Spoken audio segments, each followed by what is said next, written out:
Hey there, Andrew from C1D Paintball. Connor from C1D Paintball. Yes, yes. I am the face, he is the talent. We did a map tier list of maps we play at in the fields around Montreal, which is kind of fun. And we wanted to do this one based on different game types. So I'm going to there's a lot of magic behind the curtain, like the Wizard of Oz, and I'm making happen right now. So we're going to pull up this tier list. We're going to talk about different game types and what we think about it.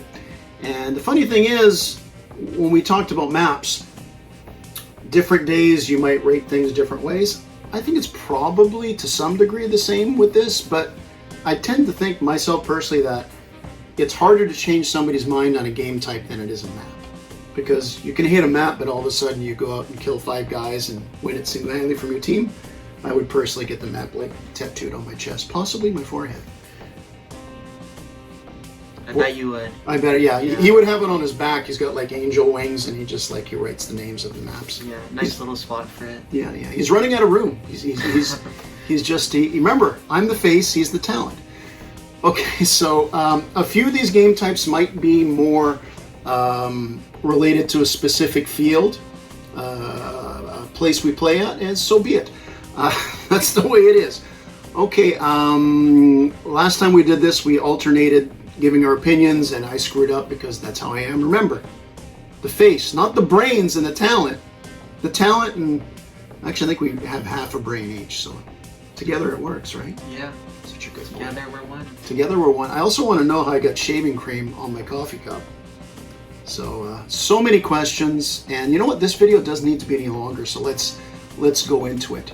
Airstrike is the first game type. A lot of these game types, you'll have different names for them, and have some similarities. Airstrike, we play mostly at our home field of Warzone Paintball, and what it is near the middle of the field, or wherever they choose to put it, there's 2 walkie-talkies, there's a piece of tape on it, so whether you're one color or the other, the referee decides. You gotta grab your walkie-talkie, go back to your base, and scream airstrike. Now, that's similar to other game types we have on this, but because it's so small, it's a little bit of a different element. You're not running with a big flag or a heavy, awkward money bag. And correct me if I'm wrong, at least once we played where you can actually grab the other team's walkie-talkie. So there's a variant on that too. Mm-hmm. So, and correct me if I'm wrong when I'm explaining these things, because again, half a brain each. Face, talent, part of a brain.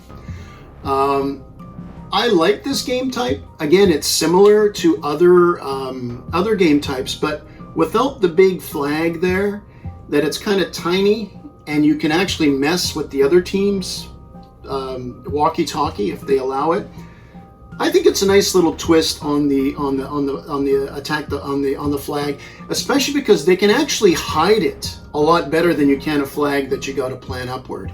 So if I'm going to talk about, I think of all the objective-based ones like this, like capture the flag and that, I think this has a lot to it. I actually like it a lot in the sense that the little variations on it, for me, make it worthwhile. So for me, am I going to give my ranking first, then you go into it? I think that's how we did it last time, sure, right? Yeah.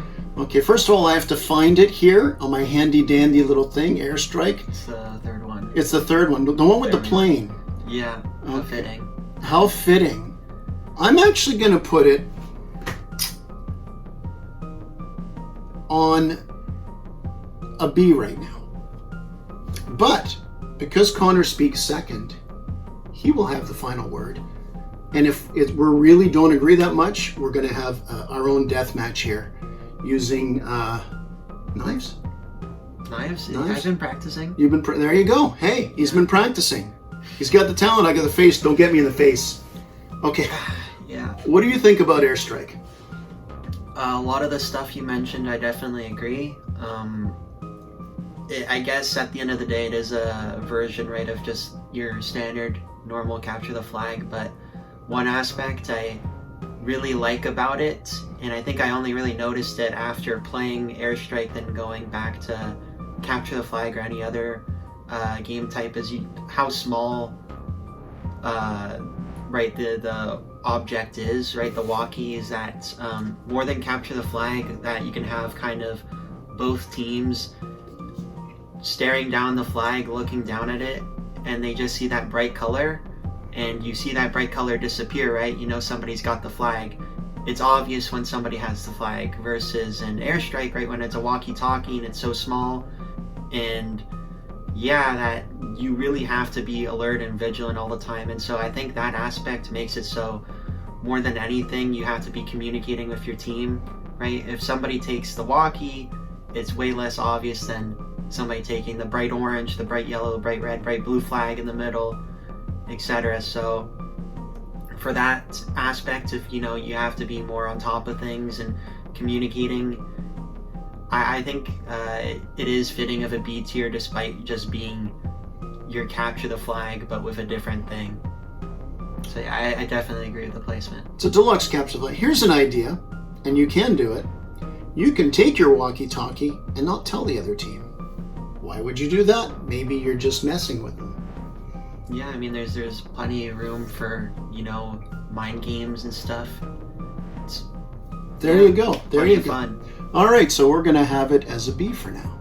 Now, the next game type, Assault, which where we currently play, it's called Attack Defend. And so I'll explain the game type. You'll correct me, but Connor's going to give his ranking on it first. So Assault, you'll have like a specific. I'll talk about the last time we played it recently. Is we defended an area that fairly decent defense, but not too OP. And the attackers usually have to take it with a certain time period. And the attackers either have infinite lives or they have a certain amount of lives. And as far as the defense, they either one hit or they're out. The other day we played where there was a medic. So we were defending. So once they got the medic in the head shot out for the medic. Then they got to attack. But basically, you got to take the defensive point with a certain amount of time. The attackers usually have some sort of advantage as far as manpower. Connor, what do you think of Assault, also known as Attack Defend? I mean, I think really depends, right, on where you're going, what fields, but also what part of the map you're playing on. It can vary in how enjoyable it is. One thing I personally like it a lot, but one thing I have noticed is that it's really a game mode that is more oriented to experienced players, and how say you have a big group of rentals or just people that aren't as I don't know the proper word for it, but since there's so many rules, right, as to the attackers have this many lives or something and they win this way, and the defenders, they have to do this and they can't go here but then go there. There's a lot to know. Is that I feel like sometimes when we're playing it, is that I'll listen to the rules or maybe I mishear them, and it's like, what is this guy doing on the other team? You're not supposed to be there. This is against the rules, or did I mishear? And so there's often confusion while playing it. So that takes away from it. But when you do have that like good group that like everybody is on board with it and gets it, it's a lot of fun. But for it to really be fun, I think you have to have so many rules that it makes it a bit too complicated. And so personally, I'd rank it probably in, since it's confusing at times, I'll put it in C tier. All right, so where is this here? Assault. You put it in C tier. Okay, totally agree with what Connor said about there's a bit of a learning curve on this one. You just don't stand there and fire at the bunker because you have that time limit. So if you've got the right people that understand the different strategies you can use, especially if most of your team knows it, it's a fun game type. I don't think you really play this, how each team takes a turn usually on a field playing a game type. I think this is good to do once a day if you have the right makeup. If you were to mix in like 6 players, experienced players with a party of rentals, I might sit and watch this one because it'd be entertaining, but that confusion factor Connor mentioned is very big in it. I don't like to necessarily play it each time, and like a lot of these game types, it does depend on the field. What I do like about it is you can add little things like I mentioned before where, well, there's a medic on defense. Or, you know, it's not infinite lives for the attackers, but it's 3. Little things like that can make it interesting. But honestly, I think a C tier is a perfect place to put it. It's one of these ones like okay, yeah, let's play it. I don't want to play this too often today, but it's also one I don't normally dread unless the referee has chosen a really strange scenario. It's like, well, that sucks. Yeah. But that applies to any type of game. Even a team deathmatch can suck on that, the most basic on it. So we're going to stick with a C on this one. I feel confident of that. We will have a conflict sooner or later. There's 20 more of these. Bomb. So again, correct me or point out things that I get. Bomb game type. Traditionally, you have a device that has a timer on it. They make nice fancy ones, by the way, where you got to put a code and everything. Some fields just have the referee counting down. So they have an object that's a bomb. You have to find it in the enemy spawns area. Either you have a decoder to turn it off if it's like the code or whatever. If it's mechanical, you just flip a switch. Or they can just have this wonderful, tasty cup of Tim Hortons coffee that does not pay for any endorsement. Sometimes you just got to bring back to your base. But traditionally, not traditionally because it's more of a modern thing, but the ones where they're electronic with bells and whistles and that, they tend to really be the best way to play that. Now, my turn to give it a ranking. I honestly haven't played this too often, and I think I'm happy to some degree about it because it depends what type of field you're at. When we played at our first home field, LaSalle Paintball and Arnold's Paintball, they had 2 areas, the hotel and the mountain, where it was cool. You could hide something like this and it was no problem. The game is better there. Warzone Paintball, which we love, big outdoor field. You can have a bomb somewhere, but depending on the map, you can't do it on tires. You could do it on tires, but village where there's buildings, it tends to be better, like an indoor with the lighting and that. I think that when you do it, it really is field dependent on it. And for me, I'm neutral on this, and I don't want to have everything C across the board. And we've got some game types I really do like, but for me right now I am going to give it a C. And that's an easy one to find. That is, there's a bomb. Imagine that. Remember, half a brain. Connor, what do you think about Bomb? I think Bomb is a lot of fun. Once again, it's more of an experienced players kind of only mode because of how it's set up and how there's more steps to it. But once again, similar to Airstrike, is that what I like about Bomb is just how you have how it's not super linear in how you play, right? That the flag isn't in the middle or whatever. The objective is that it's in your base, and more times than not you get to pick where you want it to be, and so you can kind of tailor your defense when you're on the defending side, right? That you put in this room, and so you can be protecting these rooms. There's plenty of strategy to it, and for that I like it a lot when the players themselves get to kind of create the rules themselves in a way, right? They have that freedom, but with that it also comes a risk of maybe some frustration, right?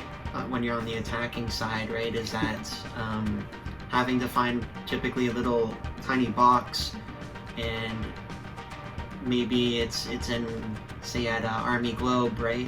Where they typically play this in the hotel, is that it can be in so many different rooms, top or I guess a little bit at the bottom. It could be hard to find, right? And so Understairs would suck. Yeah, no, for sure. And so coming with that and how both sides you kind of require to be on top of your game, it requires a lot of communication, which is fun when you're doing it, but could be a bit discouraging, right? If you're on a team of people not communicating against a team that are communicating, I feel like this game mode is probably one of the least enjoyable in that aspect, right? If you're playing with a team of people that kind of just want to do their own thing, you have to be at least fairly organized, not communicating the whole entire time like you're soldiers, but have a plan. So that takes away from it a little bit, but I would have to say for the overall ranking of it to bump it up to a B. Okay. I don't have a big objection with that. Maybe I will later. Okay, field-specific game type here. And you may have a variation of this where you play. It's called Commando. Commando is a game type played in LaSalle, which is Army Globe. It's been known for a few different names over the years. It is specifically a second floor game on a catwalk with part of a building on the side.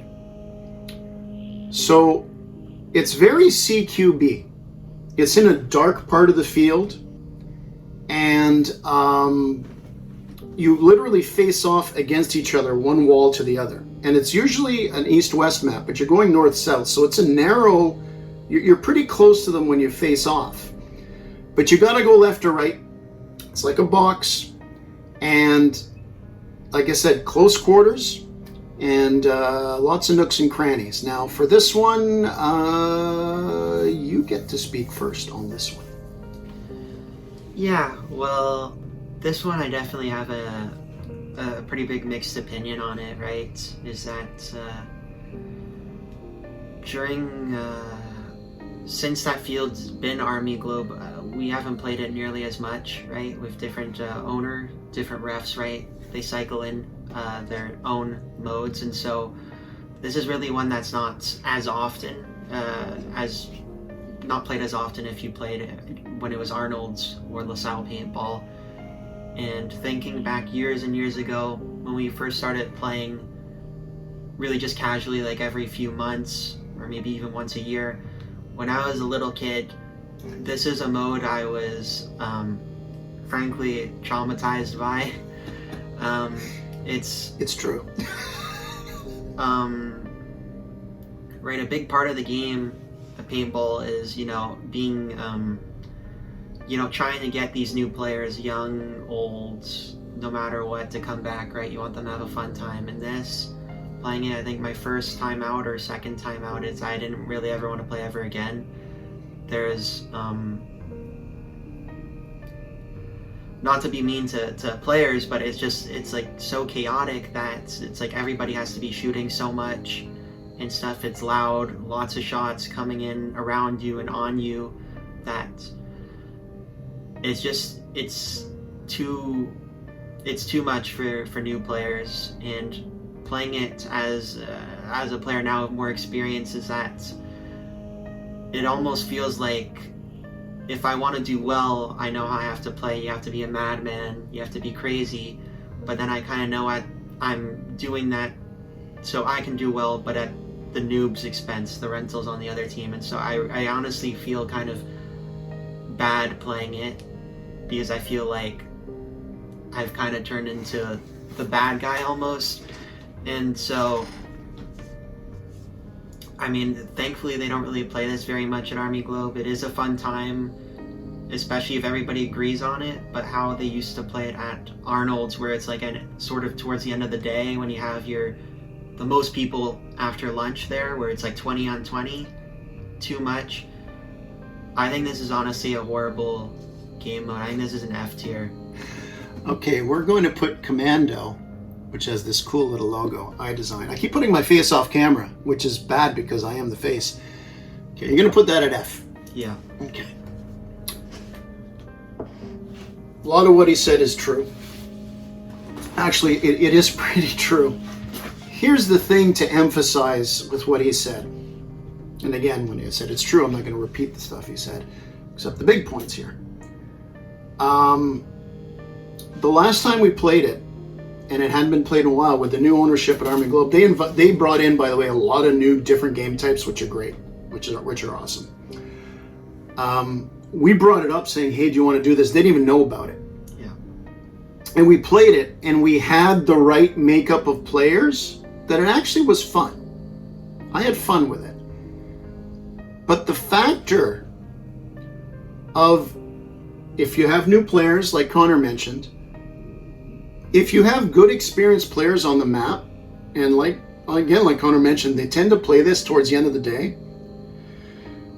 If somebody has a grudge on you, or if somebody's just tired, somebody's like, well, you know what, this is my last game, I got 200 balls, I'm just going to fire like an idiot here, it can ruin your day.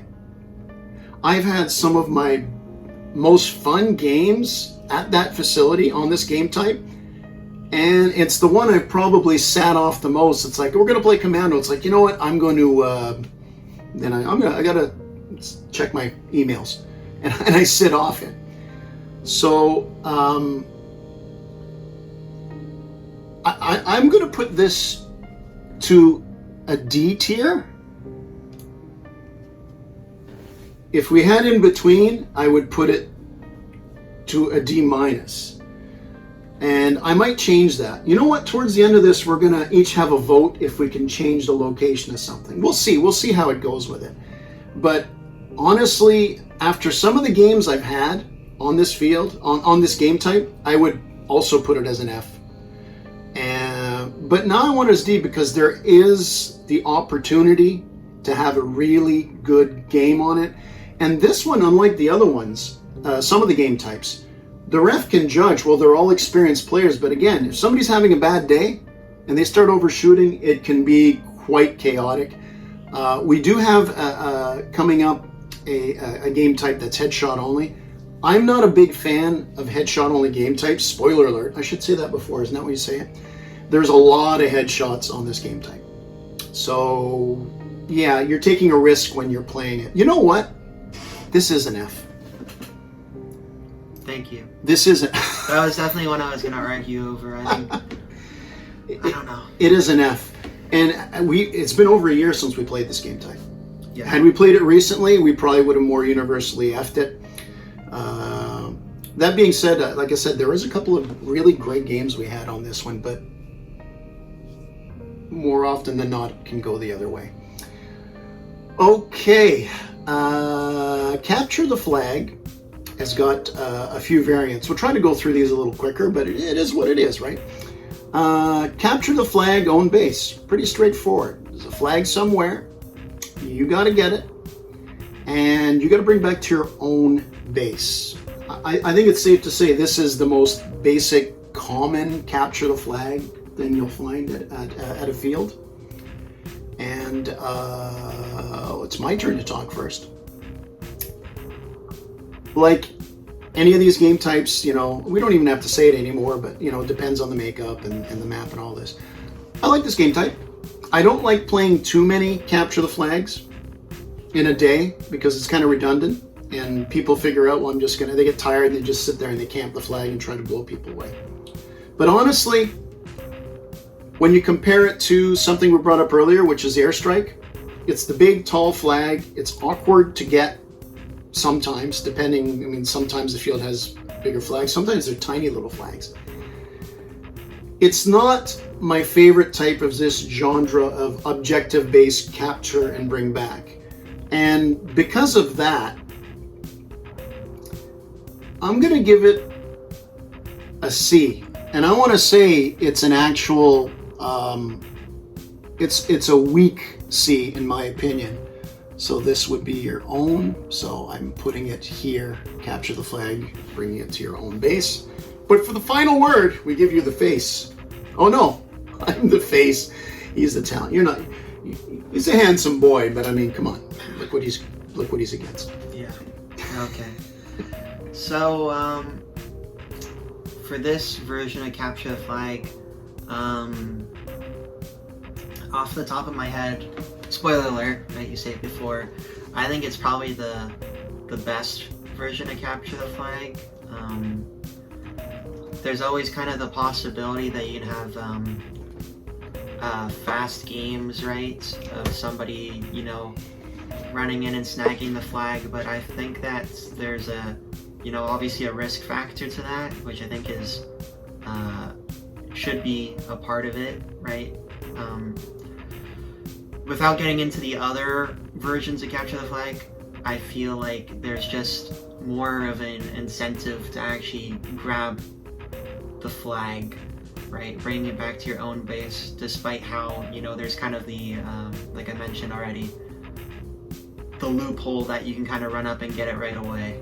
So I'd have to bump this up to at least B tier, possibly towards the end, maybe even move it into A tier after we discuss the other ones. He's negotiating our final switch. No, he's good points there. So we move that to a B tier. Capture the flag enemy base. So I don't think I have to explain that one too much. You know, there's a flag in the middle, but instead of returning it to your base, you got to return it to the enemy's base, or their spawn point, I guess is more accurate. Connor, the floor is yours. Okay, so obviously now I won't be as vague because this is the other counterpart normally.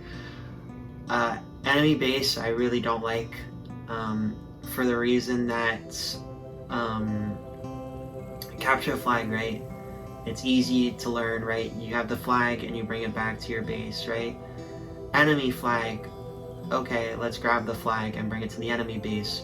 But if you have to bring it directly in their spawn, it brings up a problem of how are you going to really get it there without killing the entire enemy team before then? So more times than not, it turns into just a team deathmatch where you're just killing the other team.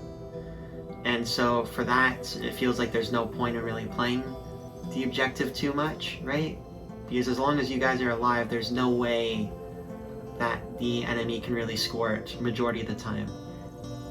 So a workaround to make it so that you don't have to kill, say, the enemy team completely, right, to score it, is that you can put the drop off, right, for the enemy base not in their spawn, but then you're kind of making it confusing, right? It's like, oh, they spawn here, but you have to put it a bit before then.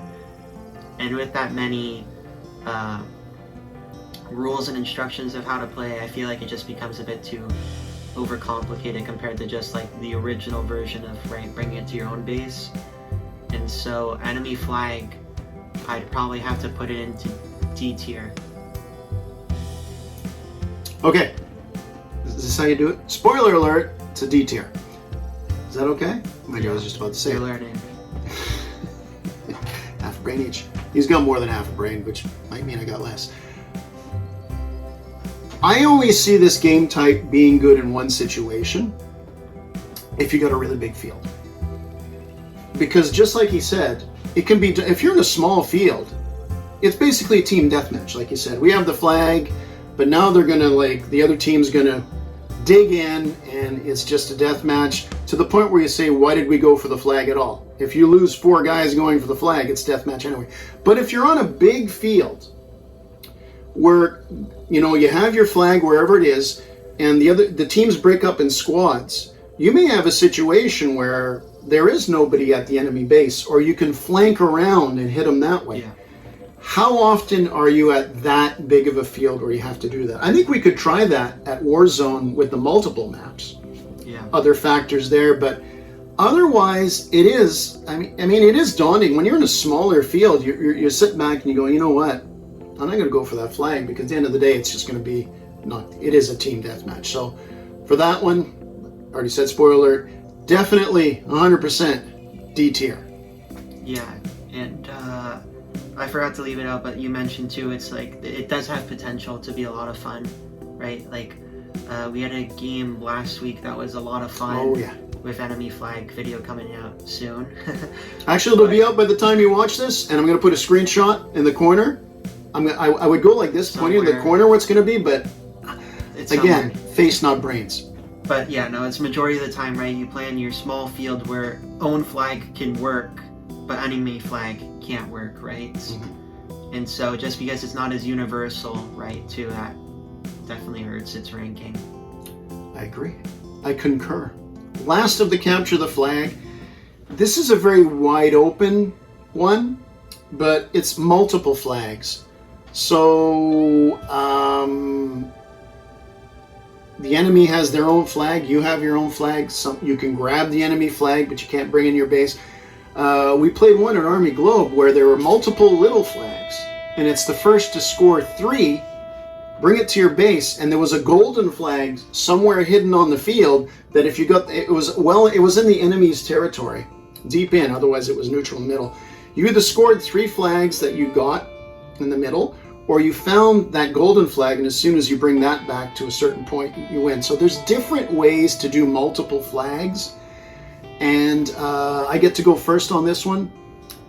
This is a very general one. I'm going to put it on C tier because it is so varied, and it's interesting because if you would have explained when we first played this at Army Globe, the whole 3 mini flags or the golden flag, I would have sat there thinking, that is too confusing. But it actually played very well. It actually played very well. Some guys were defending, camping the flags, but the fact of the matter is the game wasn't going to end until you got 3 flags. Oh, there was more of a team deathmatch. I think you actually had unlimited lives.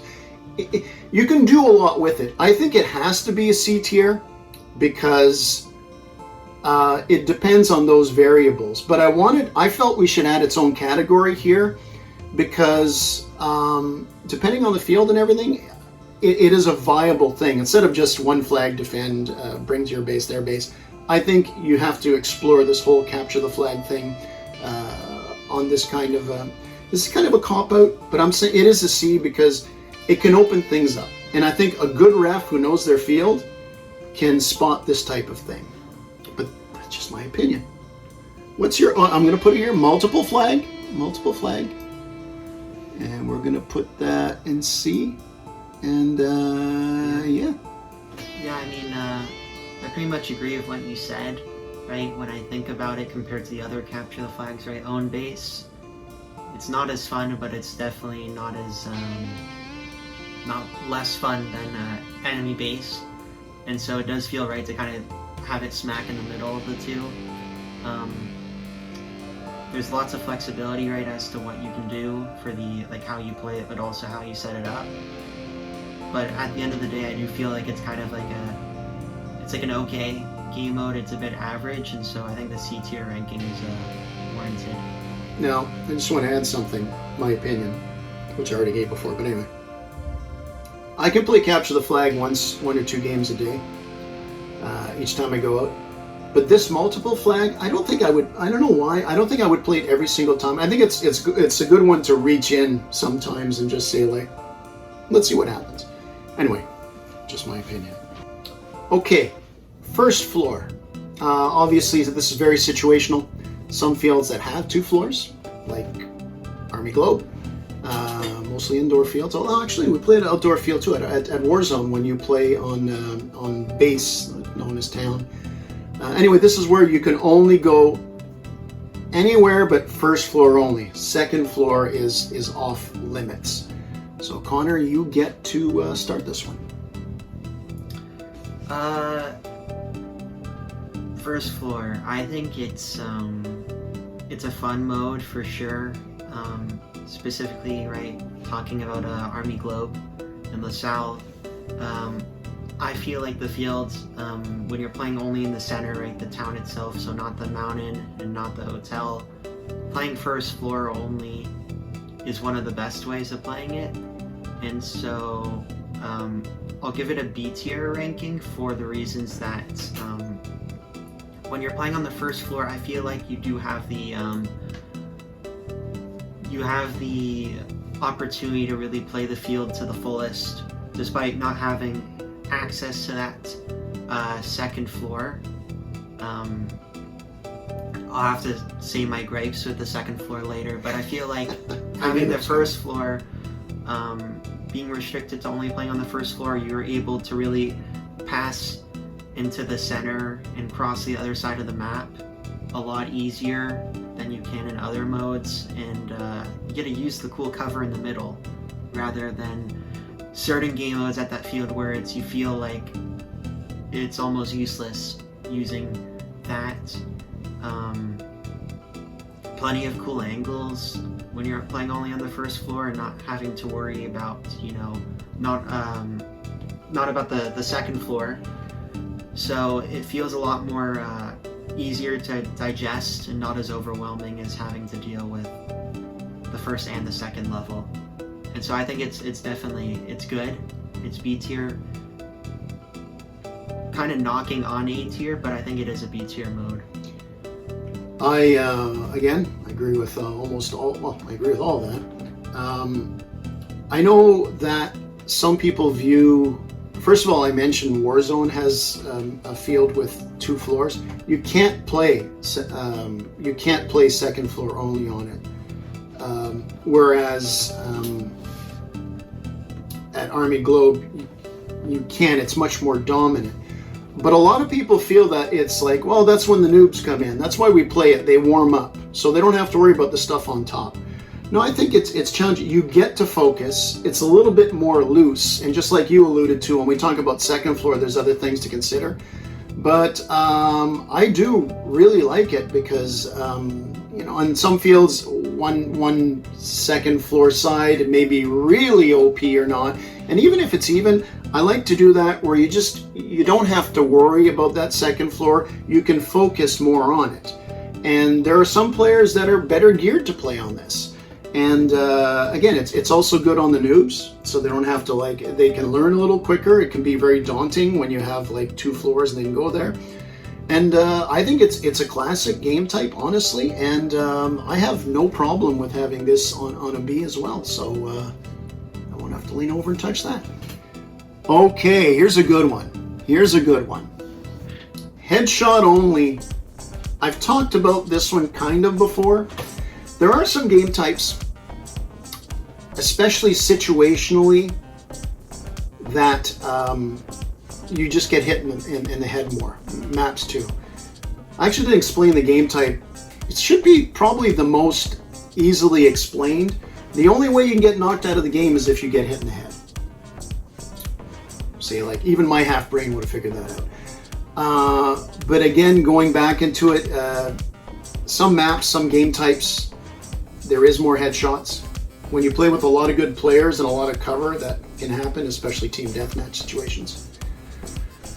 I'm not a big fan of headshot only because, everybody wants to say, oh, boom, headshot. We're not playing video games where that's cool to have. And sometimes you have no choice. A lot of times you have no choice. But I just feel that it can really, you can end friendships with headshot only. You can have guys that, overshoot a bit. It is, out of all of the game types out here, we're going to talk about, it's the one that I'm more likely to sit out when they do it. Now, that being said, I've played medic game type where I'm the medic and I can only be taken out with a headshot, but that's different. I think it's just, and that's my choice to do that. I do not like headshot only games, and I am absolutely putting this in the F tier. Now, Connor has the last say in it, and that's cool, but I don't like this game type. I actually heard of game types. We're not having it on the list because we've never played it, where headshots don't count. But then I just imagine everyone sitting over the barriers like this, just saying, "Hey, he's over there." But anyway, I shouldn't even mention that. Connor, what do you think of headshot only games? I think headshot only is a lot of fun, right? And I love it, playing it and being able to run around and kind of knowing that I can only die if I get shot in the head, and so I can make runs without having to really worry that, if I get hit anywhere below my head, I'm not out. So it's really, you have to shoot at one tiny part relative to the rest of my body. It's a lot of fun, but I also hate it because I don't mind getting hit in the head. I have a mask that, obviously most masks are like that, but the entire back of my head's exposed, the top part of my forehead's exposed. I don't care if I get hit in the head, but I always feel better when I shoot people in the head, even if it's in the mask, right? Having to clean that out after. And so knowing that I have to purposely shoot people in the head only and aim for it, and if I'm not, you know, having to shoot at such a small target rather than center mass at someone's chest, I feel like I'm pumping more shots into them than I normally would. And so being able to shoot someone from 10 feet away in the chest, I feel I can consistently get them with one shot, but in the head I'm gonna have to throw a couple. And what happens if I shoot 5 shots and all 5 of those connect? So it's when I'm playing this mode, I like the rush that I get from, you know, I feel kind of invincible almost at times, but I'm just worrying that I can hurt someone, or at least, at the minimum, piss them off. So for that I would have to agree that despite how much I do like it, that it is an F tier mode, how so many people wouldn't want to play it and don't want to play it, right? That's for reasons like you. So yeah, F tier. I've actually had the conversation with someone that they always wanted to try headshot only, and they were into it, but once they played it, they got turned off by it. But that being said, you can go out there and have a good time with it. And I don't know if you're playing low impact, but anyway, there's a lot of variables. We gave our ranking for that one. I don't want to get into that's a wormhole. Okay, we haven't got a ton of experience on this one, but it is a game type we have played on, and I'm actually curious to hear what Connor thinks of Hostage. Hostage game type, obviously the either one team, you can play kind of attack defend. We had earlier the assault where there's a hostage there, but more commonly there's a hostage on each side, so you got to go in, find on the enemy's side, they have multiple buildings, wherever, find the hostage and bring him back, and make sure that, and if your team hits the hostage, usually he's dead, but if you're bringing the hostage away and the other team hits him, he's usually not dead. I think you know what I'm trying to say there, but basically you got to find the objective. It's not a flag, it's a living person. And yeah, it's we don't have a ton of experience on this, but I'll let Connor start.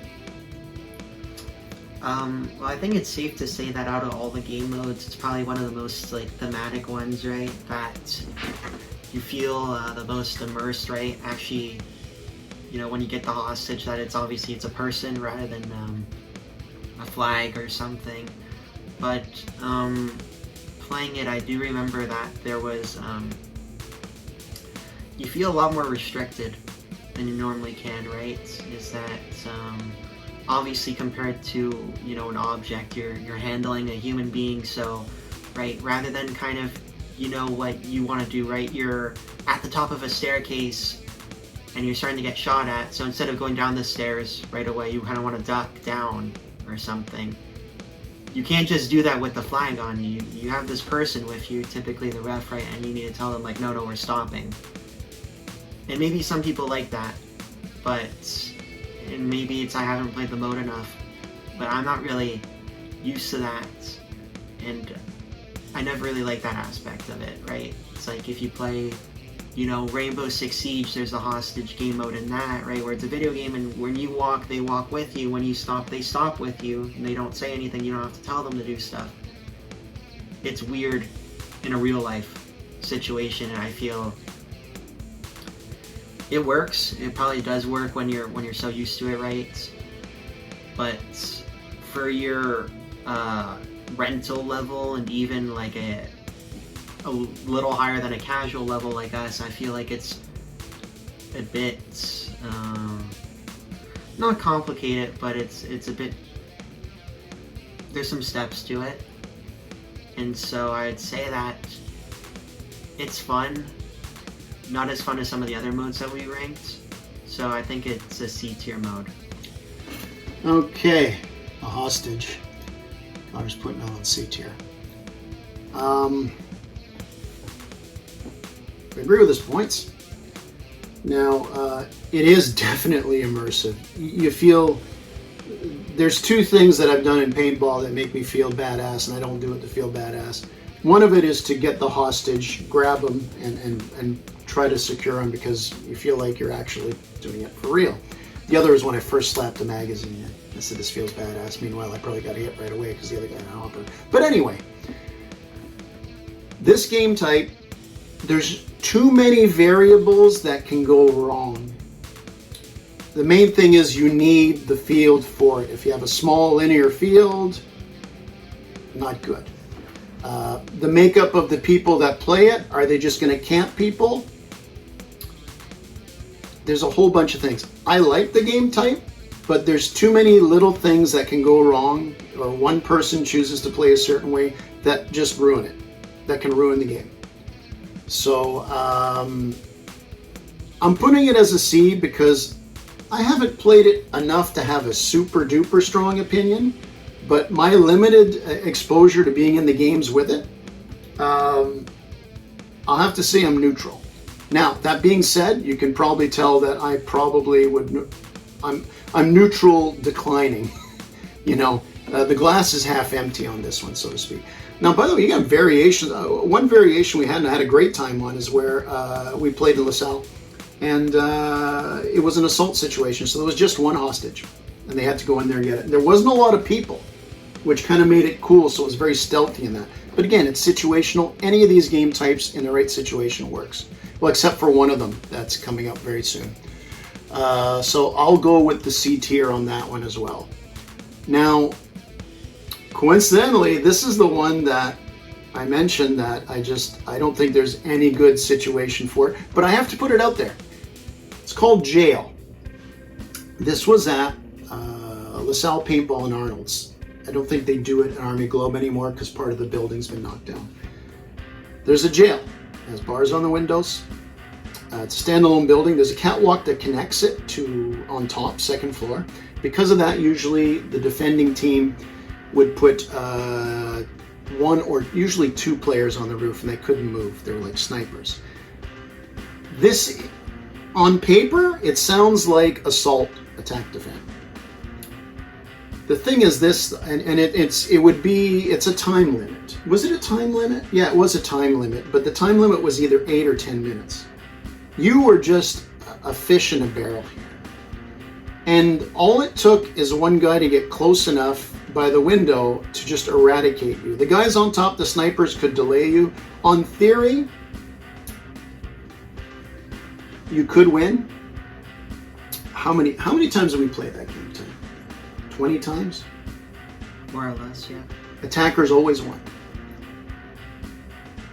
I think we sat out a few times, but honestly, I would kind of do it thinking, maybe we'll get lucky and we'll do it this time. It kind of was like a chore to do it for me. It also seemed to bring out the worst in some people.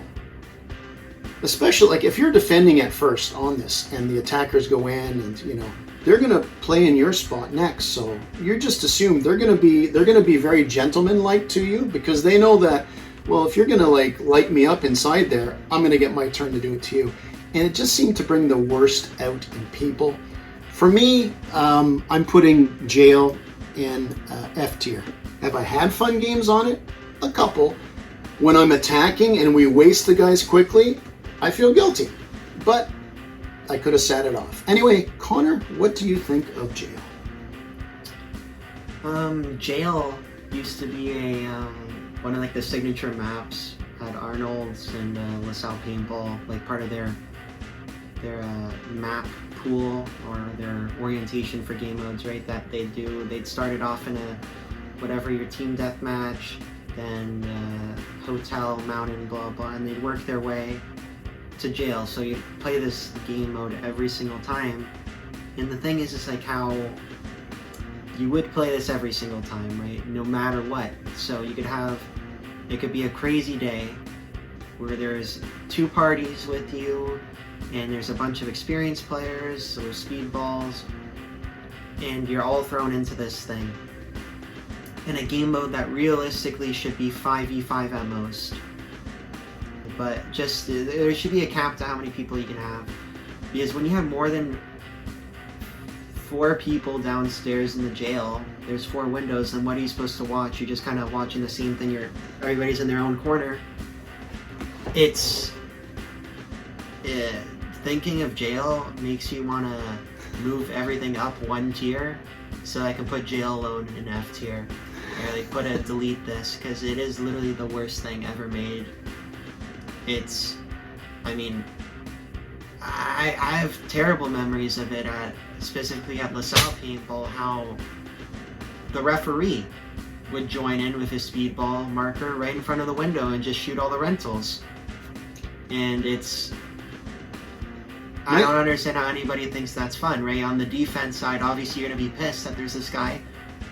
And the attacking side, maybe you're like, yay, we won, but guess what? Some referee just did all the work for you and you didn't get a play. So how is that fun when you're going out to play and it's not like there's money on the line? So why would you care that much about winning? It's not fun for anyone. And again, this is not the referees, any of the referees. It's not the same as Army Globe. Yeah, Army Globe. They don't play this game. They don't play this anymore. That's why I mentioned LaSalle. And the individual he's talking about, I mentioned before, brings out the worst in some people. Really great guy. Great paintball player. Very good with the people.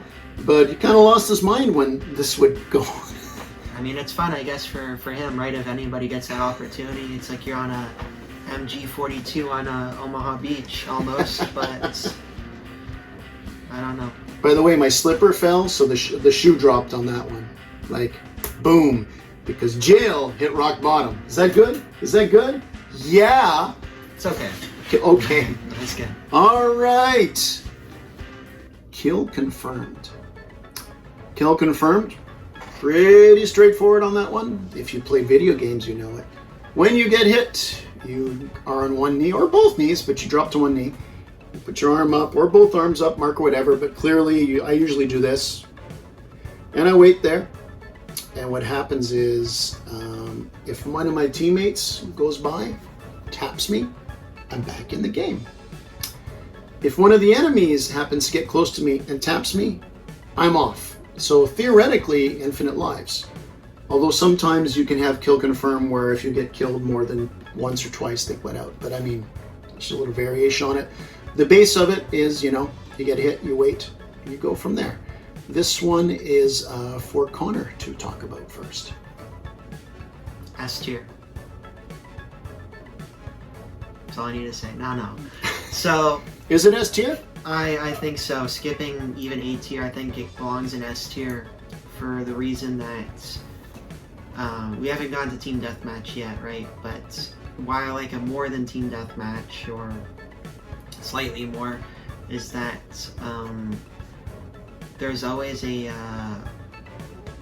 reward punishment type thing, right? Is that if you're an aggressive player and you like to run in, right, it's risky being so close to the enemy team, right? You have a better shot, right? If you go to half fields, right, to take out people that are still on their side, you can get some kills, but if you die, your body is so far away from your team, right, that it's hard to get, you're hard to get back in, right?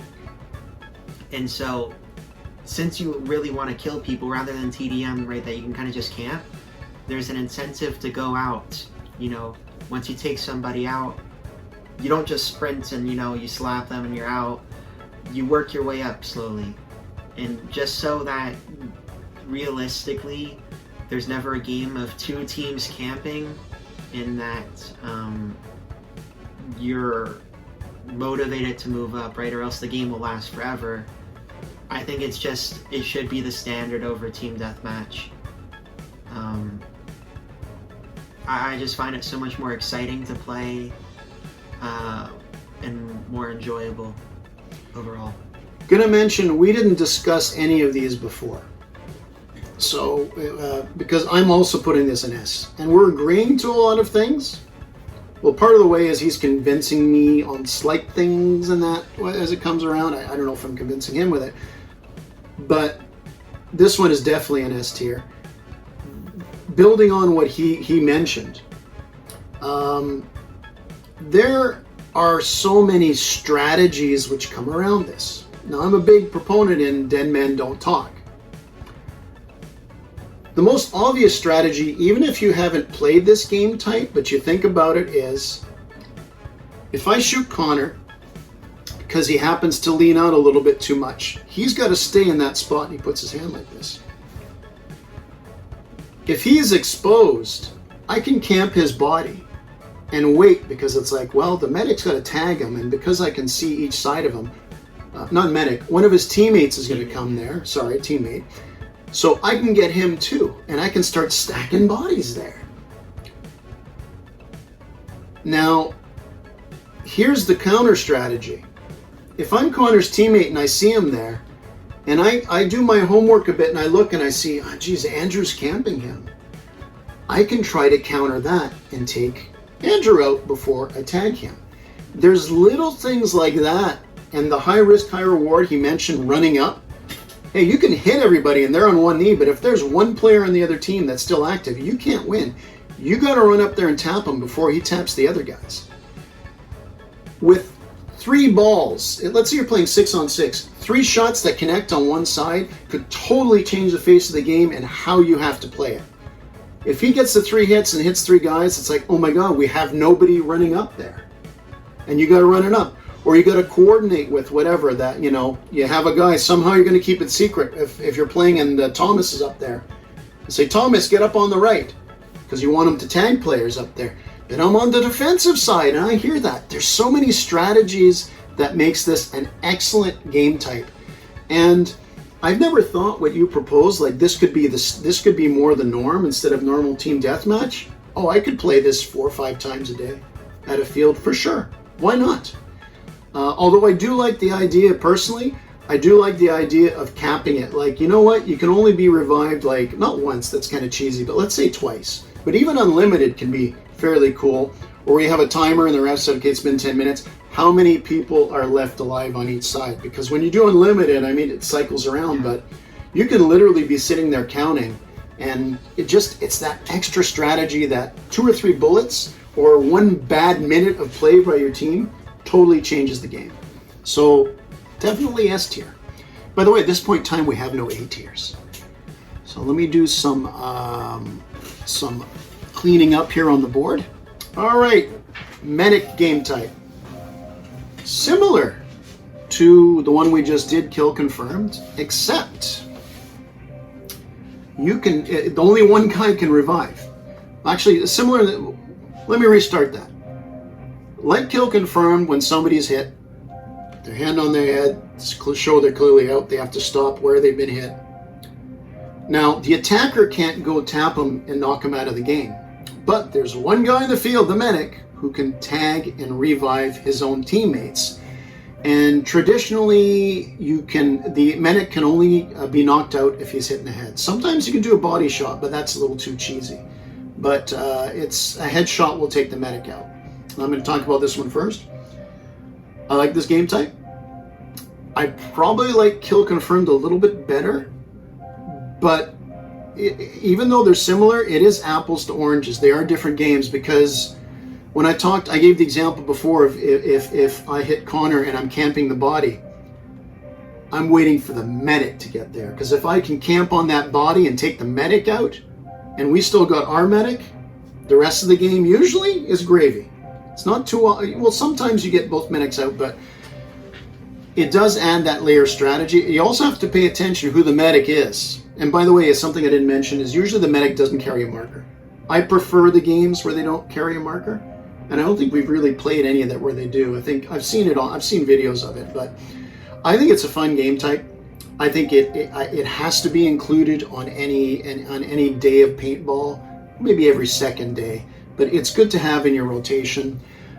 You got to think the strategy, who's doing it, and you really have to communicate. There's nothing like being there and you see somebody's out and the medic maybe wants to make a run for it. Let's say Connor's on my team, he's the medic. I got Charlie who's dead on the right, and I'm in between them and I can see Connor motioning. I'm saying, okay, you can strategize, say, hey Connor, ask for, I'll give you cover. You might have to whisper it. You just work more as a team. Any game type for me where you have to work extra on teamwork, I think is worth going out to the field on its own.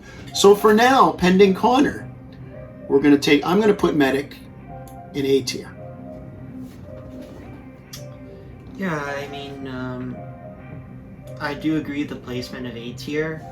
I was considering possibly even S tier because of how similar it is to, obviously, to kill confirmed, but bringing up that aspect that you mentioned, right, how there's only one medic, right, only one person who's able to revive versus kill confirm that everybody has that power.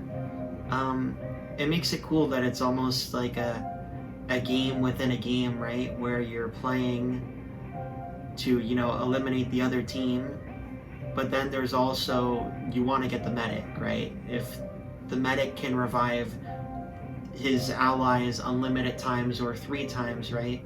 Why not just cut that down to no times by taking out the medic first, right? When you still have yours. So while you're, you know, shooting other people on the other team, you're focusing where is the medic, right? You're communicating on your team. It's like, hey, when you spot the medic, like call it out, like let's light this guy up, right? Let's get him out.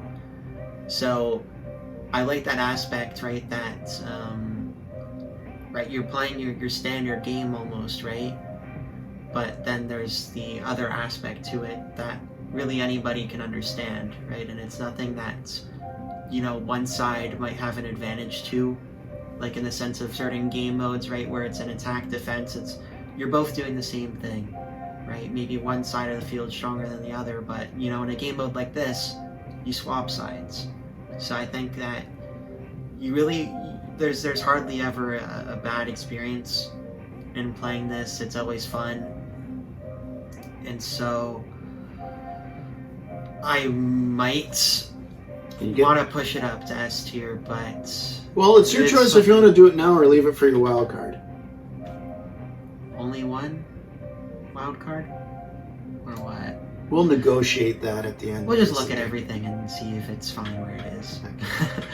But no, we'll keep it an A for now.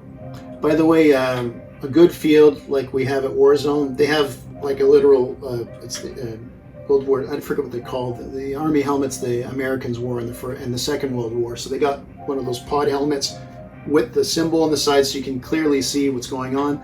Plus, it's good to protect them because ultimately you're going to get hit in the head. I'll tell you one thing. This is how this game type can change the complexion of a game. We played a game type this past Saturday. My team is in their spawn. I'm laying prone on the ground. It's really bad if you got an old man laying prone. That's how bad we are defensively. And I see at least 2 guys in front of me. My teammates, their hands on their head, they're hit. And it's like, we got to revive the guy. We got to revive this guy. And I'm sitting there laying down, focused on where I'm focused. Connor's on the other team, and then I hear it. Connor scream, "The medic is dead. Kill them all." And my heart just sank in a good way, in an exciting way, like I love paintball. But it's like all of a sudden it went for, I'm going to dig in here, we're going to do this, he's going to tag the guys we're back in, and all of a sudden it's like abandoned ship. So. I didn't remember saying kill them all. Was that exaggerated? I hope it was. Okay. I hope it was. I think he said just kill him. You know what? This is the part where I'm going to make a pause, and I'm going to have to overlay the clip into it, and we're going to see who's right and wrong. Well, no. I'm concerned for myself if I said that. Oh no, because I didn't mean it. Okay, in a bloodthirsty. Not in a bloodthirsty. No, but he led his team. See, that's something else about communicating in this type of game type. What if half your team didn't realize the medic's out? So the medic's out, they were already going in. Actually, it was a assault, attack, defend. So we couldn't even move out, and we had a medic. So that's another layer of the game. But he was right. What if somebody doesn't notice and they're cautious? And by the way, like the one thing about that is when the medic was out, the guys who are with their one hand, they just walk off the field. It's so disheartening. But yeah, I'll play that clip and we'll see what's going on. But when he said that, it's just this feeling. It's one of those, like I said, this dread, like, oh no, we're cooked. But it's a great feeling, especially from his team's side, when you hear those words. The medic's dead! Medic's dead! Medic is dead! Get out! Guys, you just need to kill them all! The medic is dead! Okay. Next one is Money Heist. Now, Money Heist, it's like Capture the Flag, but you're not carrying something that big, but it's not something tiny and compact like Airstrike with the walkie-talkie. It's a bag, which some fields like to make really freaking heavy. So, and I'm not even having medic where you got to get the thing and bring it to either base. I'm just assuming you get the bag, you bring it to your base, because you don't really play this a lot. So the twist on it is it's usually awkward, and you can hide it. It can be hidden anywhere on the field. Connor, it's your turn for this one. Alright, so I see Money Heist kind of more as a band-aid solution, right? That you kind of would never play it normally, but it's a solution if you're playing Capture the Flag, right? And you're having games, right, where it's kind of, they're ending in a minute, 2 minutes, right? Where one team is just kind of getting the flag quickly and running back, right? Having this bag that, even if it's not heavy, you know, it's awkward, it's hard to kind of run in, snag it, and run with it, it makes it so you can't just, you know, bum rush it and bring it back. So if you're playing against, you know, one team that's so oriented on like, go, go, go, get it, run back, is that, you know, you still play Capture the Flag, but instead you introduce the money bag instead. And so that's why I said it's like a band-aid solution, that you play it when it's a day like that where it's a certain group, and it prevents teams from being so super aggressive, right? The fact that it's, you know, it doesn't stand out like a flag, right? The ref can kind of just put it anywhere. It's like, hey, you gotta find it, right? It's flat, it doesn't stick out like a flag. It has so many ways of kind of just helping those days, and if you're not having one of those days where it's like one team's kind of getting you know, not having the best of luck, right, where they don't have somebody, you know, maybe to match the other team's aggression, I think this is a good game mode to play in place of just your normal Capture the Flag, enemy your own base. And for that reason, that I think you should really only play it when Capture the Flag isn't working and you still want to play a mode similar to it. I think it's fair to just rank it B tier with the other Capture the Flag that we said is, I guess, the best. I agree wholeheartedly. And like I said, the bag doesn't have to be awkward and like heavy in that, but it's an element that can be added. I like the versatility of that and where you can hide it anywhere. And like you said, I mean, the flag, it's right out there usually. Sometimes they hide the flag in that, but I like the hidden aspect of it. I mean, similar to bomb, except you can't defuse it. You still got to get it and run it back. I like it. We don't play it too often. I like the fact it's not in the regular rotation. But what I like even more is when a ref can see what Connor's mentioned, like, you know what, the flag, people like to play an objective based, but the flag isn't working out. They go to this one, whether it's hidden or not. It could be on top of the well in the middle of the village where everybody can see it. But not only, it's not as if you can crawl behind the well and just reach out and grab the flag. If it is big and heavy and awkward, it adds that other level to it as well. So, I mean, absolutely B tier on this. And yeah, what can be said about that one? Multiple capture. That's multiple objectives. Think of it this way. You have a flag and you have a money bag. And you either have to get both, bring it to your base, or as we've played at Warzone, which I like, is you have multiple refs. So if you bring the flag back, then the ref runs it back to the middle, and different things are worth different points. They can be worth the same point as well. Obviously, you can put high risk, high reward with the point thing there. But that's the basis of it. Now, I'll talk first about it. We haven't played this too often. I like it. But the one thing, I really do like it. But the one thing about it, it can be overcomplicated. So if you're playing with new players, or even experienced players that don't know the field too well, one team with experienced players can run away. There's too many things that can kind of fall flat. But when you have the good mixture of players on it that understand it, it can be good. However, that being said, I think it's a C, because you've got good aspects of it and you have bad aspects of it. Not bad in the sense of fundamentals, but just where variables can make the game like, you know, hey, we scored 4 things and they only scored 2, but they won. Yeah, but because what they scored was 3 each and ours was 1. The guy's like, oh, I wasn't paying attention to the ref. That can waste 15 minutes of your time. And when you're old like me, 15 minutes, I mean, I need that 15 minutes. So, multiple, I'm going to put it as a C. I hesitated, almost put it as a D, but it is not if you got the right D, it's only D if you have the wrong makeup of players. At least that's my opinion on it, and that's why we're giving this video its opinion. Speaking of opinions, let the talent talk about the opinion of multiple capture things.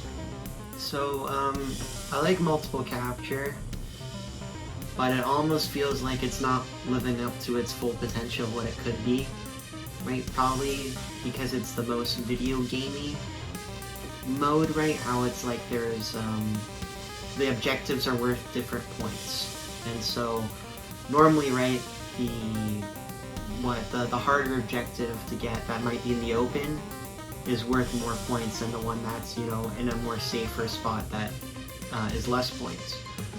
But since it's so video gamey that it has to be monitored better, like refereed, and it's not to say that the referees are bad, because they're definitely not, but it's like how we've never played Domination, but I hear people saying how they play Domination from Call of Duty, and it's like, how do you really properly do that, living it up to Call of Duty, right? You like need people with timers. Yeah, you need people with timers. If you're playing it like Call of Duty, it's at 200 points, but when one team reaches 100 points, the round ends, and you switch sides, and there's a C, A, B flag. It's like, how could that work? And multiple capture, I feel like, suffers like that too, right? How you're meant to be running in and scoring multiple points, right? But the 2 times we played at Warzone, it's 1 life. What's the point of running in and getting the objective that's worth 3 points when you can just score 1 flag, then camp the flag so they don't ever get it, and you just win by having 1 point, right?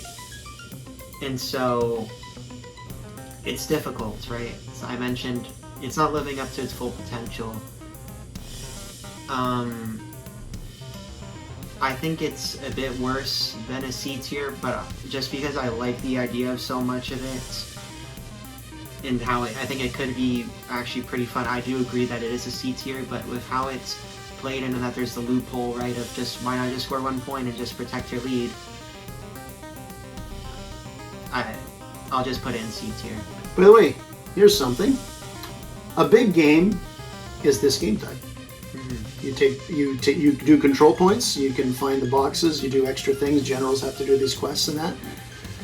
But then you're talking about an entire field over 4 to 6 hours. But so the idea of it, if you played multiple maps on this 2 or 3 in a little field, it could work on that. But like you mentioned, the most thing is you need manpower. You need multiple refs who know what they're doing and players that understand it. But yeah, it's a big game is what basically a big game is this game type.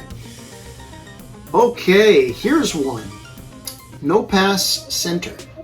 So that means you've got 2 teams facing off and they're not allowed to pass center.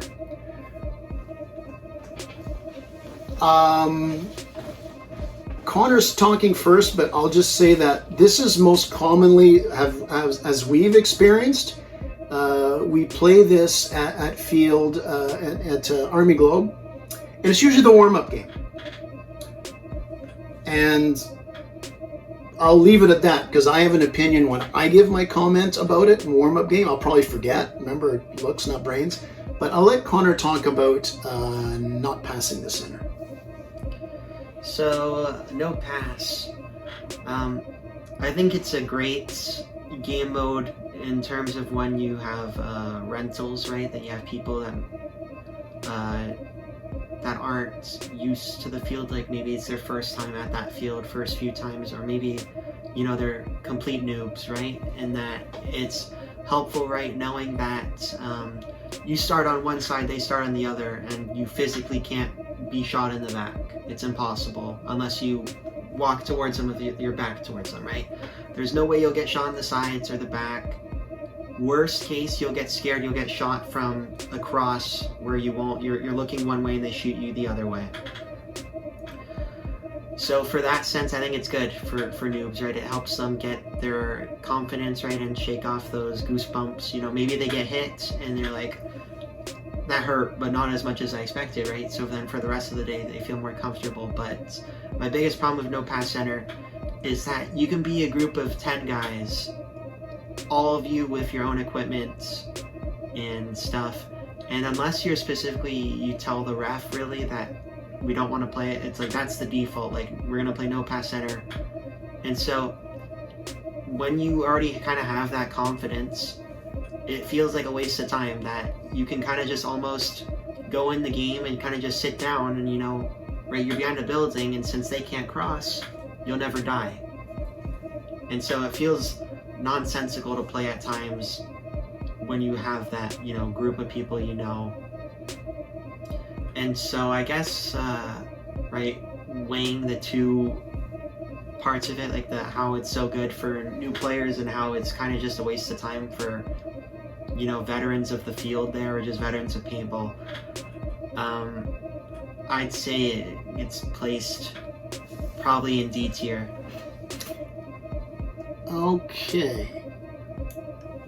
I'm not moving it out of D tier. He explained my sentiments pretty much bang on. When you play this game type, I don't want to play let the noobs go out. If it's all veteran players and they've played at the field before, it's a waste of time. If you're mixed in with new players, whether it's a party, rentals, or especially first timers, let them go out there and play. I'll go sit on the top and watch them, and I'll enjoy it. I understand that. Yeah. The only reason I would even participate in a no pass center game is it's my first time at the field. Yeah, that, or you probably have like right, you bring a buddy, right? That's your first time and you want to sit in with them and help them out. Yeah, but otherwise, it's I could see myself shadowing a new player and probably not even firing a shot at him. But again, this is just our opinions. But you really, I mean, if you got experienced players, or there's no use to playing it. To me, this is a warm-up game for new people or new people to the field.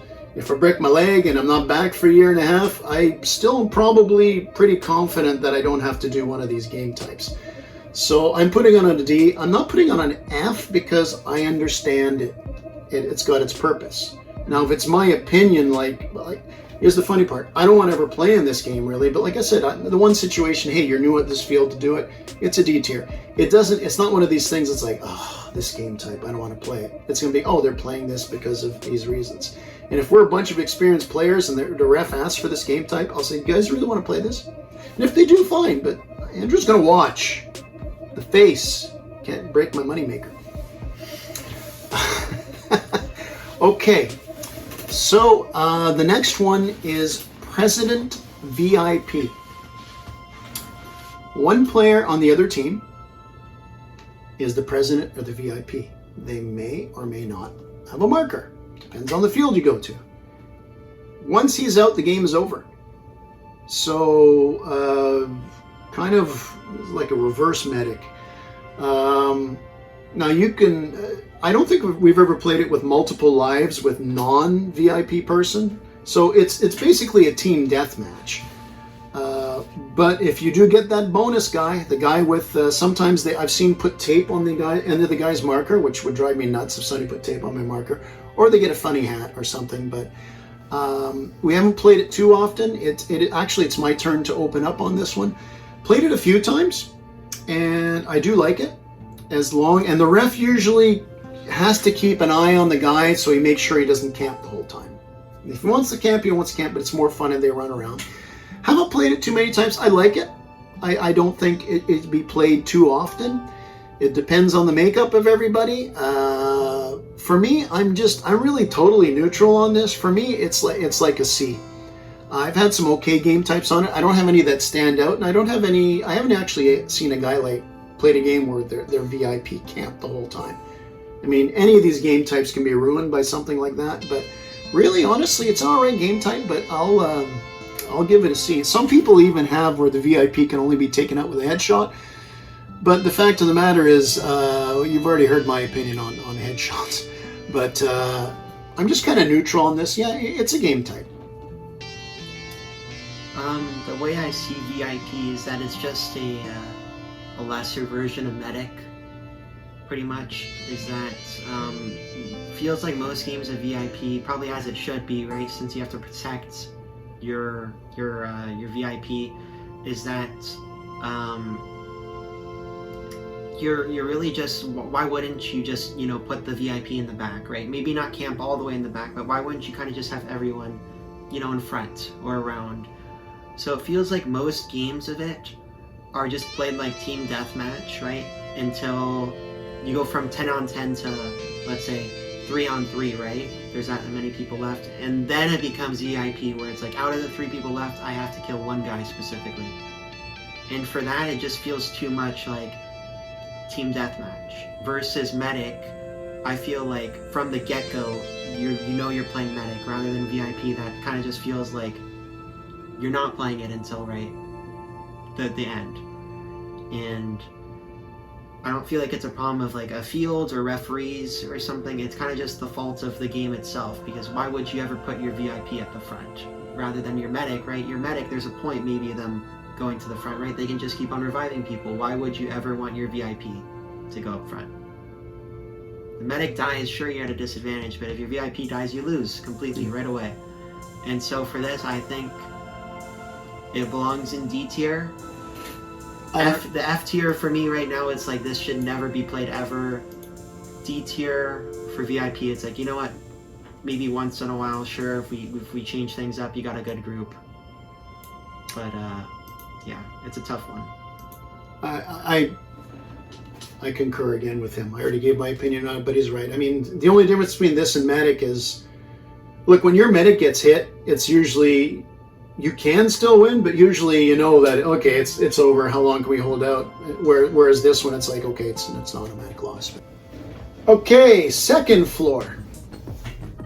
A lot of people haven't played second floor. You need a field where there's a second floor. And second floor means you don't even go on the first floor. So there's 2 floors in parts of Warzone Paintball, but you can't stay there the whole time. It just doesn't work. LaSalle Paintball has this, or Army Globe. And so yeah, you're on the second floor. You can't use the first floor. You're just shooting from the second floor. And since I'm bringing up LaSalle Paintball, they're actually separated. There's nothing to connect the 2 on it. So I'll let Connor speak first about this one. Well, I guess if we're strictly talking about a game, right, where it's Army Globe, right, where there's the street, right, and there's the 2 buildings on each side, 2 rows of buildings, and that you can't leave your second floor just shooting at each other. It's another case of no cross, right, no passing the center. Almost, where you're kind of just shooting at people, right, and there's I've noticed the field's gotten better, right? There's been plenty of holes to shoot through, but now they're patched up, so at least you actually have to expose yourself to shoot through. And so if we're kind of just looking at it in the sense of like you're only allowed the second floor, I think it's obviously it's the same as no cross and belongs in D tier. But if we're looking at it in the sense of like a team deathmatch, right, where it's the buildings, the basically the entire map, right, where you have first and second floor, I think it's even worse than no cross, in the sense that you have so many people go up onto the second floor that it almost feels like you're an idiot if you stay on the first floor. That it's kind of impossible to cross that middle area, right, where there's all the cover and stuff. Why would you go behind a cover, this cover that's waist high, if when you're behind it, that they're just going to shoot down on you when you're behind it?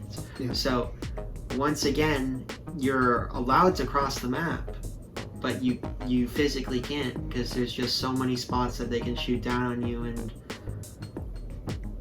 a lot of dark areas. Yeah, and it feels like despite playing so many games on it, I've never found out a way to confidently be able to. I've taken off the training wheels and been able to go off the second floor when those floors are allowed, but I don't know how you're supposed to cross the first floor without having a coordinated team that took out a sizable chunk of the enemy team and you're able to cross. We're ranking this on, and I totally agree with you, second floor only game type. How would you rank that? I guess you explained that already. Yeah, it is no pass, okay. But we're going to judge it on second floor only. But what he said about both floors, when you can use it, one great thing about Army Globe is they lower their lighting, so there's more places to hide. That middle area, even though there's many more things to hide behind since with the new owners, It's no man's land. I don't want to go in there. I don't want to go in there. But how would you rank this as the second floor only? I guess you'd put it on D, like no cross? Yeah. Okay. I'm going to agree with that. Now, I like it better than no cross because you can have a situation, if you have like say 6 on 6 and you're both playing second and it's dark in there, players that know each other experienced and that move right, because it can get very crowded on the second floor if you have more than 6. Actually 6 is even a little rough. So you can have some decent cat and mouse up there. Too many things can go wrong. People camping angles. Oh God, the crow's nest. The crow's nest is like somebody's there. You virtually can't see them. Part of their side is totally covered. So it's definitely a D tier. Sometimes for fun I can get it, but it's D for me. I do have the last word in this one, but it's almost an F. But I'm looking at what we have in F right now, and there's a big difference between the two. So I'll put it as a D. Now, next one is Street Fight. Street Fight, basically any field, any map where they have buildings. Because if you're playing on the tires map at Warzone, you know, Street Fight incurs you can't go in any buildings. Well, there's no damn buildings in it. So let's say Village, where you're only first floor, which is great because there's only one floor there, and you're not allowed to go in the buildings. This is most commonly played at LaSalle Paintball or Army Globe, since there's 2 floors. Hey, first floor only, and you can't go in the buildings. I like it, because a lot of players like to, and it used to always be the very first game type you played there. It's good when you're training new players, because it's one thing to go in the room and get the angles, but this one is just blocky. You start to get the lanes, you start to learn it. It's a good warm-up game, I think, even if you're new. And I do like this game type, but here's the thing is, I'm not sure whether it's a B or a C. And we've never played this at Warzone. You could play it on Village. You can play it on the town, also known as the base. And it would be pretty cool in Village, where you can't go in any buildings. But honestly, for myself, it's a C1, or I don't mind if it comes out. Some days I might put it as a B, but the variables would be on what field we're playing at. So for now, at least, I'm putting Street Fight on C tier. Yeah, I mean, I agree that there is a lot of variables, right? Specifically the map, right? That you go on Army Globe and you play Street Fight, and you're like, cool, no buildings, but what exactly is a building, right? Is you ask that question, is that obviously you're playing behind the buildings, the back alley, the back street. That's not a building, but what about in between the buildings? Right? Yeah, there's a catwalk on top of you, so it's like you're in a building too. Yeah, well, it's when you're squeezing through the buildings. It's technically you're not in a building, but you almost are, right? It's that you're really enclosed, and so when you're looking across the street, you're still kind of more or less getting shot from outside the buildings, and so it's not a horrible thing. Like, it doesn't, whatever, but you don't have that confusion, right? When you play, we haven't done it, but if you go to Warzone, right, and you're on Village, it's obvious that it's like, okay, there's no confusion to, like, these alleys could be in or outside a building, right? But in Army Globe there is, and so in that sense, it does feel like a worse, lesser version, well, not worse, but lesser version of just your standard first floor where you can go inside the building. So I'm really just okay with putting it at anything that's less than the first floor, so whether that's B tier or putting it into C tier. But yeah, I could see that it's just kind of average, that it is a C tier. Yeah, and there's also, when it comes to Army Globe, we have nothing against Army Globe, we're just pointing out pros and cons about game types and that. There are windows in the buildings, and there are some angles where you're in the very back, you're not in a building, but you're shooting through one window, through another. Yeah. And especially new players, you may look at a thing saying, well, that's a window there. I don't have to pay attention to that because you're not allowed to go in. And all of a sudden, boom, they get tanked from there. So most cases, I can imagine the hotel side, when you're playing in those alleys between the two kind of sets of buildings, that how you can shoot through a doorway, right? You're not in a building, but you can shoot through a doorway, then a window, and your ball goes across the street. Yeah. Technically, you're not in a building, but you sort of are, because you're in between two buildings, so it's almost like you're enclosed in a building. So I get it. All right, team deathmatch. You get hit, you're out. The classic the majority of paintball games you're going to play any day at a field, it's going to be a team deathmatch. Connor, would you like to start this one? Again, team deathmatch where you only have one life. Team deathmatch of one life. It's tricky. I never have liked team deathmatch, whether that's in paintball or just other things. Well, specifically, I guess video games. I do like there being an objective, but I guess in paintball it obviously does work, right? That it's the standard. I think it does a good job, but one thing that's always turned me off about it is how, yes, there's the rush of, it's like, I get hit once, I'm out, is that certain times how shitty it feels to get knocked out right away, more than kind of feels like any other mode. Like, it's like you can get long bowled at the start or something. Most times in team deathmatch you're starting directly looking at each other, right? And so for that, I think it's a B. Definitely a high B tier, but it is a B. I don't think I really have to explain too much what's good about it, right? Why not? Let's hear you. Okay, here's the thing. I like team deathmatch. You're gonna play it. It's absolutely great for warming up. When we came out again and bringing this up last Saturday, first two games were team deathmatch. Then we played capture the flag. First two games team deathmatch, I got hit seconds in. That's my own thing. That's the way I play and all that. So I get where he says things can happen really quickly. You're going to play team deathmatch. It's the best way for players getting into the game, especially, or veteran players warming up, is you just want to make sure you got your angles, you got your head in the game. You couldn't play, it would be if you were playing hostage, I'm looking at the list we have back here, bomb, for the first game, I mean, you got to be into it. It's a good warm-up game. You're going to play it a lot. It's fun in certain scenarios, but it can get repetitive if that's all you play. I'm more into team deathmatch being a C, kind of neutral, because there's a variant of it we'll discuss after that I think is a little bit better. I mean, see, it's kind of odd. Like, I want to put it as a C because I'm neutral. I mean, you're going to play it. You're going to play it more often than any other single game type. Like, even if you play 12 games in a day and you play 4 team deathmatch, you're not going to play more than 4 of any other game type. That's kind of rare. But I do like it, but it's kind of just one of these things. It's like, I'd rather play other game types once I'm warmed up. I'd like to put it on C because I see C as a neutral, but I mean, it's a staple of paintball as a B. Are we to negotiate on this one? I have no problem with it as a B, but I think I'd rather put it as a C.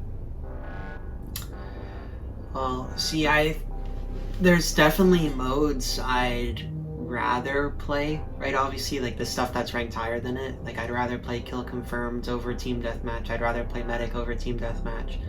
But every single time I go out, I never want to start with something crazy. Yeah. I want to kind of just start with your standard TDM. And so I really do think it's a C tier mode, but just because of how it's such a staple to start with, I do think it belongs in B tier. Yeah, I think it's as fun as the C tier ones. Not as fun as the B tier, but just for how it's such a great way to start, I think it belongs in B tier. But I have no problem with that. Like I said, I'm kind of neutral to it, but it would be kind of weird going out on the field and not playing a team deathmatch. But the next one, we're going to go team deathmatch. The next two are both team deathmatches, but it's more than one life. The first one is infinite lives. So you're playing a team deathmatch. You can get hit as many times as you can. You just constantly respawn. For those of you who have never played paintball, but for some reason have watched an hour-and-a-half video about the different game types, so why the hell would you play that? Most commonly, you play this when you're at the end of the day and you want to get rid of all the balls you have, especially rentals, because when you're a member, you usually can bring them back. But honestly, I have no use for this. I have no use for this game type. Maybe it's because I'm a member, so I don't have to use all my balls. I don't like getting hit a million times. I mean, ultimately, you play this and then you give up, because if it's infinite lives, who the hell wins? It's an end of the game wind-up thing, and I'm just not into it. It's like playing Final Battle in big games, which seem to be, you know, you keep running until you wuss out, or whatever they want to call it. It's like, that's just not my thing. I want there to be a clear end game, and using up all my balls, it's not an end game to me. So I am actually putting the infinite lives thing in an F tier. Okay. I have done it. So, infinite lives, I mean, you mentioned, right, how UC has no purpose to you, right, since we're members, right, we can bring back our balls. Mm-hmm. And from what I'm thinking, I don't ever recall us playing it when we weren't members, where we had to expense our balls, right, we couldn't bring them back the next time. So, yeah, but, I mean, a lot of the stuff you said, right, it's like how there's no clear-cut winner. I like to win, not in the sense that it's like I always want to win, but I want there to be a winner, right? I have no problem getting hit. Like, if it's me running for the objective, I get hit a couple of times and I bring it a few inches back to us, like the flag. I don't mind doing that, because there's a purpose for me getting hit. This end of the day infinite lives thing where you're kind of just shooting each other, and there's no winner, right, unless the winner is whoever runs out of ammo fastest, maybe, right, because you're shooting more as it lasts, because you're saving more. It's who wins. And so for that, I definitely see it in a low ranking, but I disagree that it belongs in F tier. I think it belongs in D tier, just for the sense that F tier, I think, is like, never again. There's no point in it ever. F and D I dislike the most, but F, it's like, I don't think this should ever be played. Ever. D, I see the infinite lives. I see its purpose. I'm not part of what it's intended for, really, right? To expense your balls at the end. But I see that it has a use. I see a lot of bachelor parties where they do this kind of thing. It's like they're the ones left, and they just want to, like, hurt each other before they go out and drink and go to the opera or whatever you do at bachelor parties nowadays. They've changed over the years. The last one, there's actually two on the board, but we had one that's just, I never got rid of it, and I'm not going to restart this so deep into it. Team deathmatch, multiple lives, so it's not infinite lives. You may have 2, 3. Hey, you could have 4 lives, but most commonly it's 2 or 3. And I'll let Connor start this one. So, I like multiple lives more than any other TDM, but I still believe that it shouldn't ever be played first. Is that playing 4 TDM games at the start of the day, that's maybe a bit much for me, but if you play 2 normal TDMs, right, 1 life, then you go to 2 TDMs, multiple lives, I'm okay for that, right? That, despite it still being the same thing, it feels like, it feels different. I can't really put my finger on why. It feels more fun, but also kind of intense. That and more adrenaline pumping, blood pumping, is that, you know, it's like, hey, if I die, you know, I have 1 or maybe 2 more shots at living, And so you can do things in that first game that you probably wouldn't, right? Is that in your first game of the day, you probably wouldn't do a suicide run in, right? But with multiple lives, maybe you would, right? It's like, worst case, I die, and after I go back. And realistically, if you play multiple lives first, you probably wouldn't even do that run. I wouldn't. I'd still have the morning goosebumps. And so, I see multiple lives as a better standard TDM. So, I'd have to boost it. Obviously above, I think it belongs in A tier. I agree. And I kind of alluded to that when I was talking about regular team deathmatch. And I'm going to give a great example on why I like it that builds on what Connor mentioned. We had a video we released recently where Connor's team is playing against my team. And his team has an advantage. I think they had something like, let's say they had 5 or 6 players. The other team only had like 3 or 4. Connor hasn't been hit yet. Here's the strategy level. He's going to go wide left. He's a far target. He still could get hit, but he's like, I've got an extra, I haven't used the life yet, so I'm going to go there, risk it. Worst case scenario is I'm going to get hit and walk back, but either way, he's going to have a better view of the field to see where everybody is. There's an added element to it. Plus, if you get hit by a lucky shot or whatever, you still got a chance in it. There's strategy. Be super aggressive with your first life. The other day when we played, I bring it up again, is we had multiple lives. I said, you know what, guys? Let's just sit back again. Let them risk that first life. If we can knock off half their guys down to 1 life, and we've been safe, we all have 2, that's a strategy. You can add up to it. And that's why I put it as an A tier. I put it above regular team deathmatch. And I do, but I don't think you can overdo it too much. I don't think you can say we're going to have team deathmatch all day and it's always going to be 2 lives.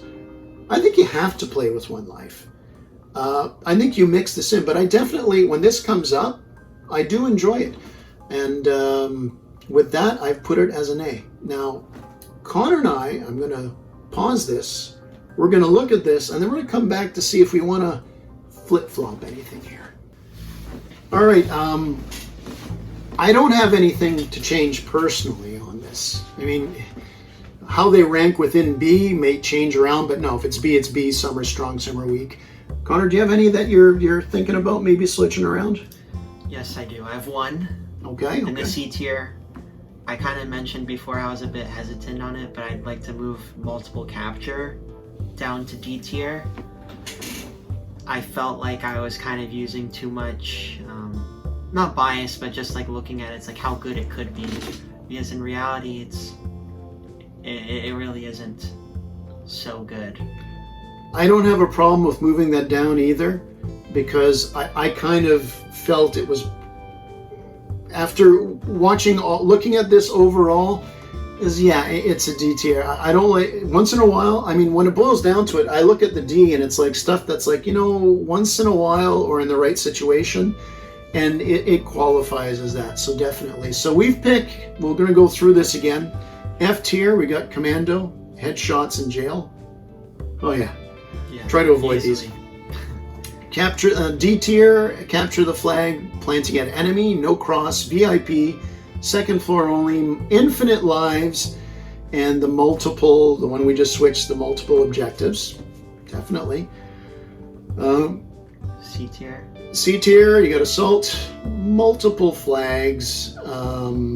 You've got Hostage, and you've got SF would be what? Street Fight. Street Fight. Yeah. Yeah, sure, kind of neutral stuff. B, let's say better than average. Airstrike, absolutely. Bomb, yes. Capture the Flag, your own base, sure. First Floor, Money Heist, regular team deathmatch. Looks right to you? Yeah. I like A tier.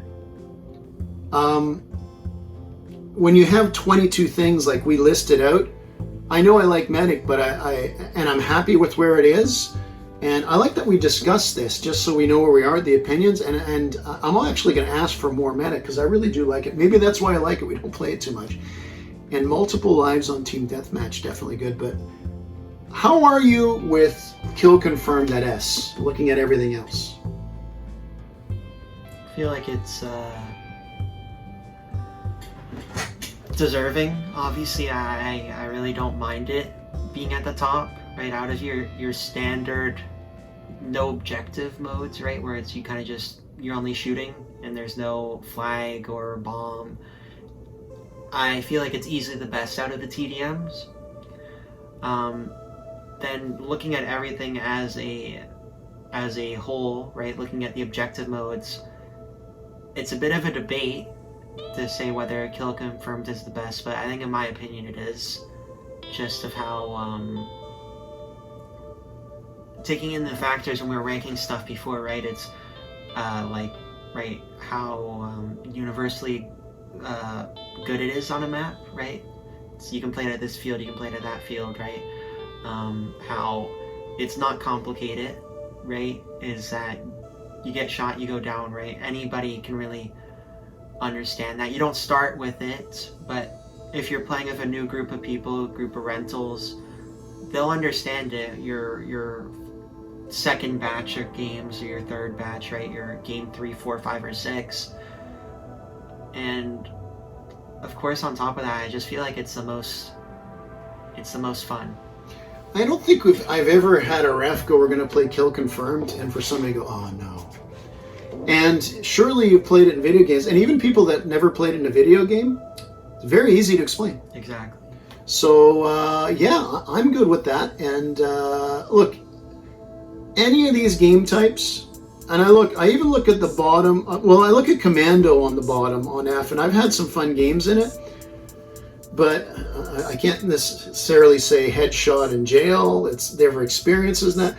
But all these game types have their merits in the right situation, whether it's most of the time or whether it's once in a while you can have a good game on it. But yeah, look, what do you think about these? Do they call some of these things different where you are? What variations do you have? Or where am I just wrong? Where am I wrong? So wrong. Well, yeah, we agreed to a lot of these, but you know, put it on my head. Put it on the face, not the talent. Okay, we dragged this one long enough. Thanks for watching, and I need another coffee. And I don't know what, he starts school again soon, so he's got like a few days off before school as you're watching this. So you just, I'll lock you under the stairs again, and I'll give you some bread and water, whatever they feed. Please, a glass of water. It's a bit dry after all that. I'm gonna have to beat that out. We only swear in videos when gameplay's on. Yes, we do. I used to think I was bad. But I guess he learned it from me. He learned it from his mother. Blame it on her. Yeah. Bye. Remember, at the end of the day, it's 22 different game types, and we made a ridiculously long video. Bye.